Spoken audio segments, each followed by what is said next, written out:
A couple years ago, I built a modular workbench system. I built it for someone else, and the more I think about it, the more I want to use it in my own workshop, but better. I've made some improvements to make it even more modular and more functional. Here are the main benefits of the system. Minimal materials. It uses just 2x4s, plywood, some screws, and casters. It also optimizes the materials so you can use less without sacrificing strength or function. It's easy to assemble. You don't need to be a pro to put this together. It can be assembled pretty quickly as long as you can use the drill and cut some wood.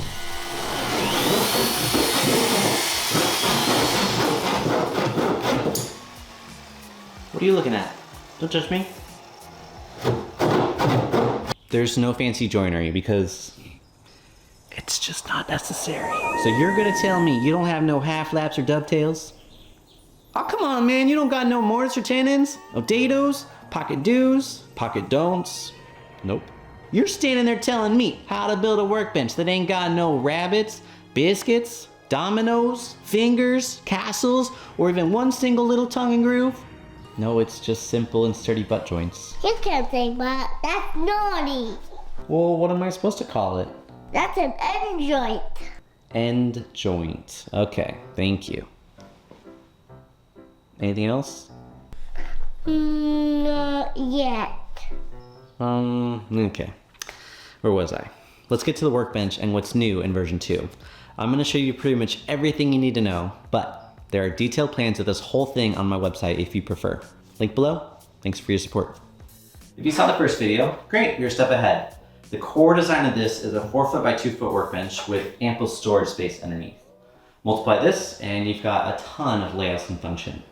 Version 2 has additional sizes. We've got a 2x8, a 4x4, a short 2x2 for a small table saw, and we'll make a wood storage cart too.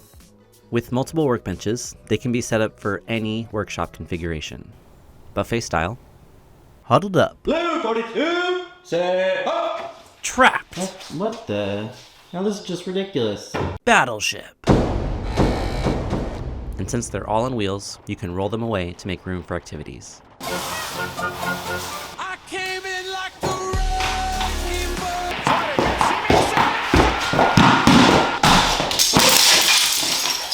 ball. So maybe only some activities. Oh man. We'll start with the main 4x2, but first, let's talk about workbench height. Now, for me here, I'm setting the height to match this welding cart. That way, I can use the wood carts to support a big project while welding on this one. If you prefer, or need to, you can make yours taller or shorter. Good work, buddy. Pro tip, make all your work surfaces the same height. You'll be glad you did. Once you figure out your top of the table height, start subtracting to get your leg height measurement. In my case here, it is 36 1/8 inches. Subtract the caster height, subtract 2 layers of plywood, which are 3/4 inches each. So for all of my workbenches, my leg height is 30 7/16 inches. Oh, the imperial system, why is it just so? Now we can make a cut list for the whole workbench, and this can all be made out of 6 2x4s. So we've got 4 pieces that are 45 inches long, 4 pieces that are 24 inches long, 4 legs that are 30 7/16 inches long, and 4 more pieces that are the leg height minus 7 inches. So in my case, 23 7/16 inches long. Before we move on, let's label them A, B, C, and D. I'm using 3/4 inch plywood for the surfaces, though I've seen people build version 1 using MDF or melamine particle panels. If it's a different thickness, you have to adjust heights accordingly. Whatever you choose, you'll need to source or cut the sheet into 2-foot by 4-foot pieces and use 2 of them for this one workbench. Let's start putting it together. The 24-inch pieces take up the full ends, and the 45s connect those on the inside. Drive screws to connect them. Here's another pro tip to make you look cooler. Instead of using drywall screws and doing this,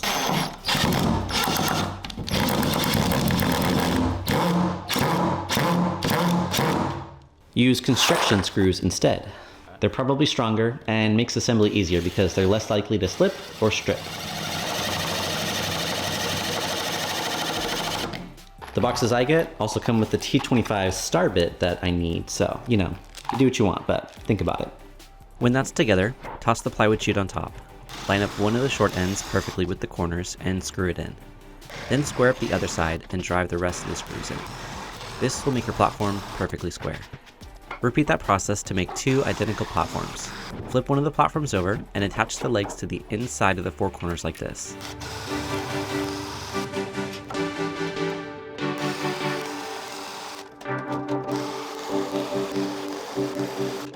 Toss the other platform on top and drive some more screws in. If you put 3 or 4 screws into the top and bottom of each leg, it shouldn't wobble. And you can use a clamp to really make sure it's pressed into the corner before driving in the screws. Now you just need to add your casters. There's a lot of options out there in terms of wheel size, locking capabilities, weight capacity, material to wheel surface, etc, etc, etc. So my requirements were a 3-inch diameter wheel that locks both the wheel and the swivel,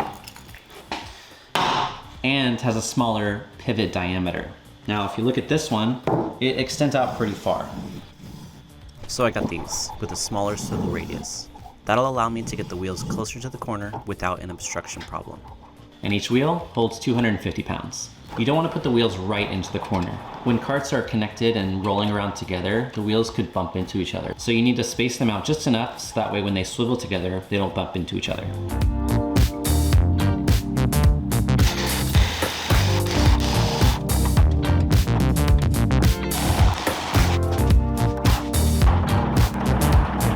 Now we're going to use the pieces that we labeled D. In version 1.0, I showed you how you can drill holes in the top frame that you could use to bolt multiple carts together. I've gotten feedback that most people never actually used them and instead just clamp them together if needed. You can still add the holes and bolts if you want. All those drill measurements for the workbenches, even the new ones, will be included in the plans. You can certainly clamp them together as is. There's definitely plenty of surface area to do that. But I'm gonna add one more board to each corner to make clamping them together even easier, especially if you've got the inside loaded with stuff. Now, the reason these are the leg height minus 7 inches is because it'll fit perfectly right in here. Put them on the outside corners in a spiral pattern like this. Make sure you follow the same pattern for every workbench. I'll show you with these pieces of paper that no matter which corners you put together, a short side and a long side will meet up, and a simple 6-inch clamp will hold them secure. Dang, that's pretty cool. Okay, this cart is done. There's lots of things you can do to the inside like storage and shelving. I detail some of those in the first video and in the digital plans. But for now, I'm just going to keep them open for general storage. Oh, and by the way, these are so versatile, I chose to build 3 of them for my workshop. Now we're going to move on to the 2x8 bench. The concept is essentially the same with just 2 different measurements. Instead of these being 45 inches, they're 93 inches. And instead of these being 2x4, they're 2x8. One more thing that's different is I add center stringers. So instead of 4 of these, you'll need 6. Assembly is the same, a little more challenging because it's bigger, but it's not too bad.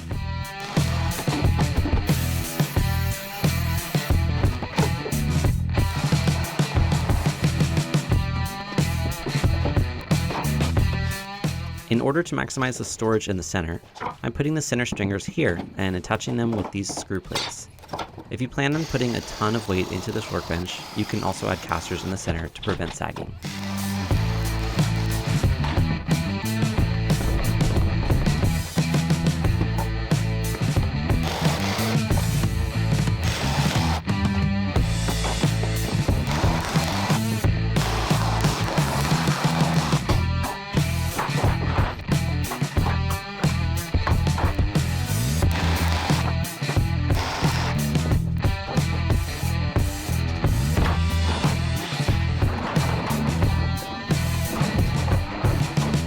Next up is the 4x4. This is just like the 2x4 with a few different dimensions. Instead of these being 24, they're now 48. And hopefully this is obvious, the plywood sheets are 4x4. I'm going to use this one for my CNC, and hopefully one day use the bottom for a laser cutter and a 3D printer.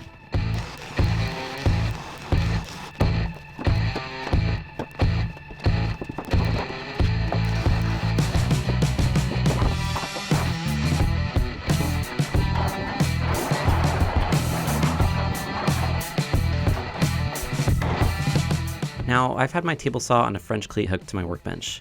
Some people wave their red flags at it, but it worked surprisingly well. However, I'm making a change and putting this on its own short cart, so the rest of the workbenches can be used as in-feed and out-feed. Here's the general cut list, but we need to figure out the leg height.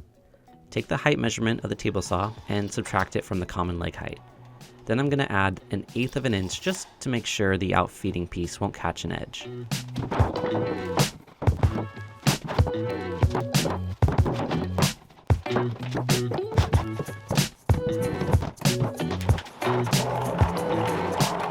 And just like that, my little table saw joins the club.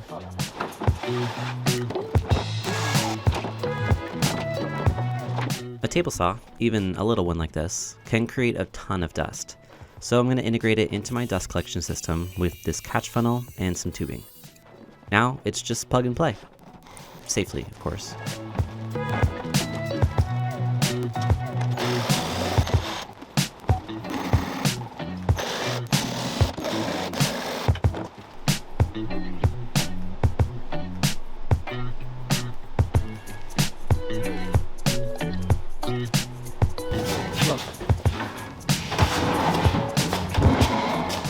Okay, now we need to talk about scrap wood storage.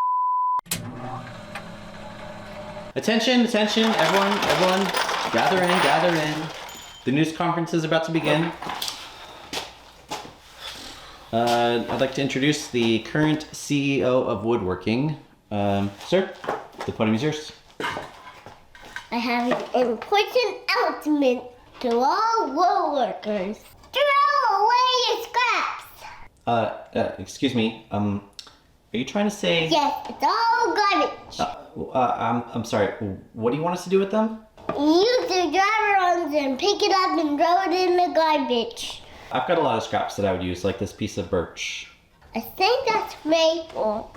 I think it's birch. I think it's garbage. Okay. Yeah, what about this stack of 2x4s? It can come in handy. Straight to the garbage truck. There's this chunk of old butcher block that I was planning on using. That's what I mean. Throw away. How about this extra piece of trim? Garbage. This one? Garbage. Even these ones? Garbage. I mean, he does have a point. I probably hold on to a lot more than I should. Yeah, I mean, this would free up a lot of space. Thank you, Mr. CEO. This will be tough, but we won't let you down. My job is done. Hey, he's got a lot of garbage truck things. Yeah, wait a minute. Are you bought out by Big Garbage? It's time for my snack. Hello? There you are. Okay, as I was saying, it's way too big, uses way too much material, and when it's fully loaded, it's just too heavy to move. So let's make a new one, but smaller. So I need to cut this 10-foot PVC pipe into equal parts, and there's really only one way to do it.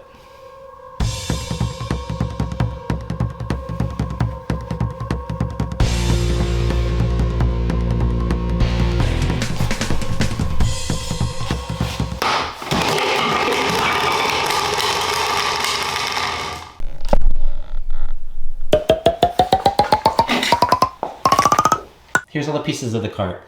A detailed cut list of this and instructions on how to put it together will also be included in the plans. Let's do it.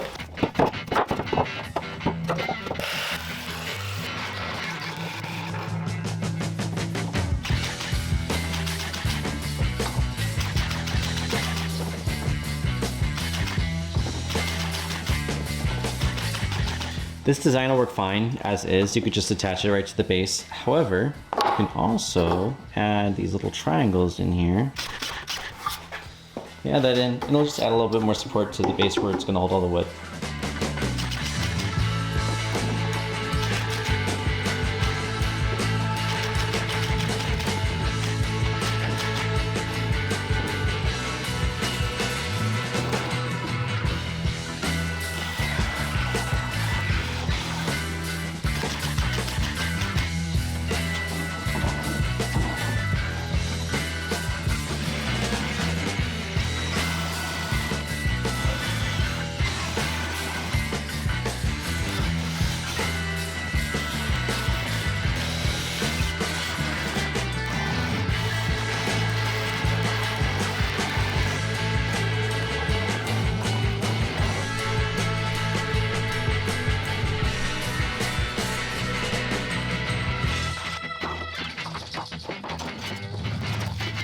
It's kind of nice to have all my wooden dowels and metal sticks and rods and stuff and welding alloys all just at the ready. That's cool. Now I gotta figure out what I'm actually keeping and what I'm getting rid of because there's a lot of junk. It's time to clean it out. Also, did I just build a little bench? This is kind of cool.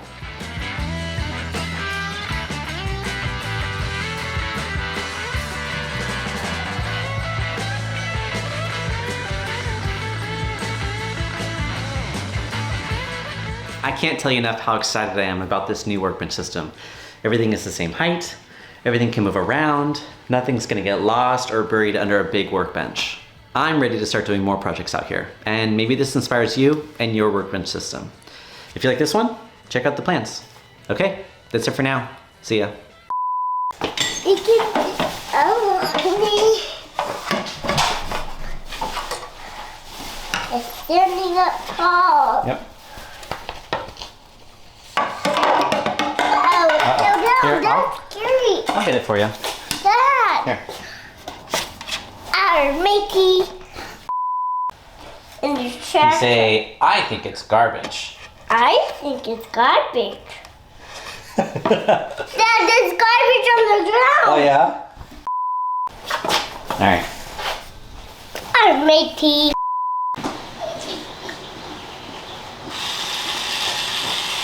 Sorry.